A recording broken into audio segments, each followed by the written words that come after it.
এই রেসিপিটা না দেখলে আপনারা খুব মিস করবেন। তাইলে দেখেন, কাঁচকলা দিয়ে মাছের ঝোল খুব হেলদি একটা রেসিপি এবং টেস্টিও, ছোটোর থেকে বড় সবাই খাইতে পারে। তো ওয়েলকাম বন্ধুরা, আমার এই আজকের ভিডিওতে আমি শিখরা। আমি আলু আর কাঁচকলা আগে থেকে সিদ্ধ করে নিয়েছি।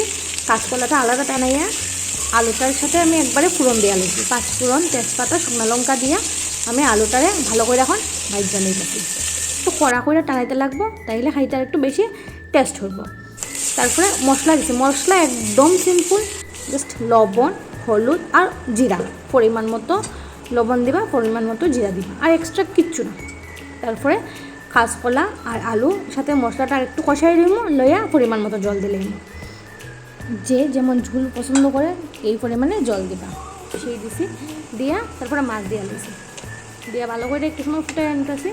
নেওয়ার পর লাস্টে নামাইবার আগে অল্প পরিমাণ, একদম অল্প পরিমাণ গরম মশলা দিব, যাতে ফ্লেভারটা আর একটু বেশি হয়। তো আপনারা কই থেকে দেখতেছেন ভিডিওটা প্লিজ কমেন্ট করে জানাইবা। আর আমার ভিডিওগুলো কেমন লাগে অবশ্যই কমেন্ট করবা। ভালো লাগলে লাইক, শেয়ার অ্যান্ড সাবস্ক্রাইব করবা। আমার চ্যানেলটা গ্রো করতে সাহায্য করবা। ধন্যবাদ আপনাদের আমার এই আজকের ভিডিওটা দেখার জন্য।